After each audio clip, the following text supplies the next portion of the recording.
తనపై మాజీ ఎమ్మెల్సీ జీవన్ రెడ్డి చేసిన వ్యాఖ్యలకు జగిత్యాల ఎమ్మెల్యే సంజయ్ స్పందించారు. జీవన్ రెడ్డి ఎందుకు అసహనం వ్యక్తం చేస్తున్నారో తనకు తెలియడం లేదన్నారు.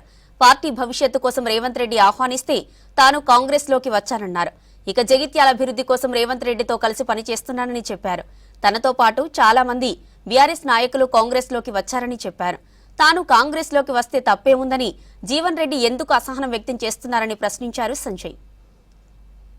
ముఖ్యమంత్రి రేవంత్ రెడ్డి గారు ప్రభుత్వంతో కలిసి పనిచేయాలన్నారు. మేము కలిసి పనిచేస్తాం, ఎందుకంటే ప్రభుత్వం పటిష్టంగా ఉండాలి అని చెప్పి ఆలోచనతో వారు నియోజకవర్గ అభివృద్ధి కావాలని చెప్పి మేము ఆలోచించాం. నేను ఈరోజు జీవన్ రెడ్డి గారిని సూటి ఒకటే ప్రశ్నిస్తూ ఉన్నాను. అసెంబ్లీ ఎలక్షన్లో మిమ్మల్ని మా నాయకులు ప్రజలు ఓడగొట్టిన తర్వాత మళ్ళీ కాంగ్రెస్ పార్టీ మీకు ఎంపీ టికెట్ ఇచ్చినప్పుడు ఎంతమంది బీఆర్ఎస్ నాయకులను మీరు కండవ కప్పి చేర్చుకోలేదండి?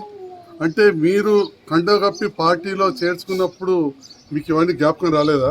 పాత కాంగ్రెస్ నాయకులు మా నారాయణ రెడ్డి అనేనో ఇట్లాంటి వాళ్ళందరూ పాత వాళ్ళు ఉన్నారు, మరి వాళ్ళకి ఇబ్బంది అవుతుందని చెప్పి ఆలోచన రాలేదా? 2 ఎంపీపీలను చేసుకున్నారు, మున్సిపల్ చైర్మన్ చేసుకున్నారు, దాదాపు 20 మంది పైన సర్పంచులు మీకు వ్యతిరేకంగా పనిచేసి నాకు పనిచేసిన వాళ్ళను మీరు మీ ఎంపీ ఎలక్షన్లు అప్పుడు చేర్చుకున్నారు, పిఎస్సిఎస్ చైర్మన్లను చేర్చుకున్నారు, డైరెక్టర్లను చేర్చుకున్నారు, ఎంతోమంది వివిధ కుల సంఘాల పెద్దలు చేర్చుకున్నారు. మరి అప్పుడు 2023 ఎలక్షన్లో నాకు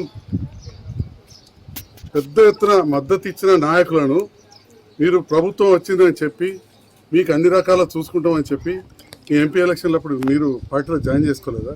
అంటే మీరు చేసుకుంటే మీరు పార్టీలో జాయిన్ చేసుకుంటే ఒకటి, లేదా కొందరికి మరి ఇంకా మేము సభ్యత్వం తీసుకోలేదు కానీ ప్రభుత్వంతో మమ్మల్ని కలిసి పనిచేస్తే తప్పు అయిపోతుందా? ఇది నేను జీవన్ రెడ్డి గారు సూటిగా ప్రశ్నిస్తున్నా. ఎందుకంత అసహనం వ్యక్తం చేస్తున్నారు పెద్దలు? వారు ఈ వయసులో చాలా, నేను వారికి నీతులు చెప్పాల్సింది కాదు, వారే అన్నారు కొన్ని గ్రామాలలో ఇదే చివరి ఎలక్షన్, వచ్చే ఎలక్షన్ వరకు అని చెప్పి ఇక కొన్ని మాటలు అన్నారు. మరి ఇదే చివరి ఎలక్షన్ అని పోయిన ఎంపీ ఎలక్షన్లు అన్నప్పుడు మున్ముందు పార్టీ బలోపేతంగా ఉండాలని కాంగ్రెస్ అధిష్టానం ఆలోచిస్తుంది. దాంట్లో